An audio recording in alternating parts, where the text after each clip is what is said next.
Guys. Hello সবাইকে, নতুন ভিডিওতে সবাইকে স্বাগতম। বরাবরের মতো আজকেও আমরা বেরিয়ে যাচ্ছি প্রকৃতির কাছে বসে এক কাপ চা খাওয়ার জন্য।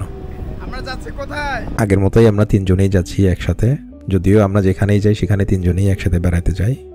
সো আমরা যাচ্ছি বান্দরবান রাজার মাঠ থেকে পাহাড়ের টিলাতে অবস্থিত একটা চায়ের দোকানে, আমাদের ফেভারিট চায়ের দোকান। এটা হচ্ছে এক নামে পরিচিত নেজেরিয়ার ব্রিজ। আমরা নিউ গুলশান নতুন ব্রিজে আসলাম। সো এখান থেকেই আমরা টিলাতে উঠব। যেতে যেতে দেখলাম রাস্তার মাঝখানে একটা পুলিশের গাড়ি পুরো রাস্তা দখল করে দাঁড়িয়ে আছে। কিছুক্ষণ অপেক্ষা করার পর আমরা আমাদের গন্তব্যের দিকে আবারও রওনা দিলাম। টিলাতিতে ওঠার পর আমরা একটা রিসোর্ট পাবো, ছোট্ট একটা রিসোর্ট, টং রিসোর্ট। টং রিসোর্ট হলো বান্দরবান শহরের কাছে সবচেয়ে সুন্দর এবং শান্তিপূর্ণ রিসোর্ট হলো এই টং রিসোর্ট। এটা হচ্ছে টং রিসোর্ট, টং রিসোর্টের গেট। তো আমরা কিছুক্ষণ টং রিসোর্টে ঘুরবো, দেন আমরা আমাদের চায়ের দোকানে যাব। এখানে কয়েকটা কটেজ আছে। আপনারা যদি বান্দরবনে ঘুরতে আসেন, বান্দরবনের শহরের আশেপাশে যদি থাকতে চান, টং রিসোর্ট বেস্ট অপশন। টং রিসোর্টে থাকার মানে প্রাকৃতিক মাঝে হারিয়ে যাওয়া, এক পুরোপুরি প্রাকৃতির সাথে মিশে যাওয়া।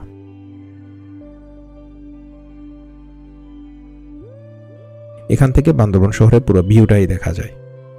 এটা হচ্ছে বান্দরবান শহর, আর এটা হচ্ছে বান্দরবানের বিখ্যাত সাঙ্গু নদী। পাশেই কয়েকটা কটেজ আছে, টং রিসোর্টের কটেজ।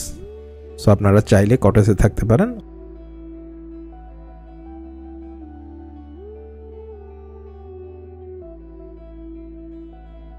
রিসোর্টে কিছুক্ষণ সময় কাটানোর পর আমরা বেরিয়ে পড়লাম আমাদের সেই কাঙ্ক্ষিত চায়ের দোকানে।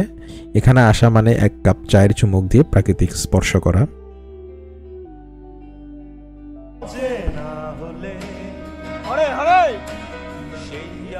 আপনারা যদি কখনো বা দূর দূরান্ত থেকে আসেন, তার মানে হচ্ছে দেখতে পারবেন এই যে দোকান।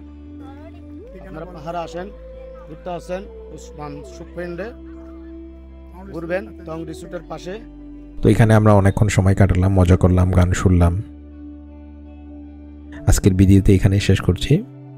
গানের ফিল এবং প্রাকৃতিক ফিল দেখা হচ্ছে আপনাদের নেক্সট ব্লগে।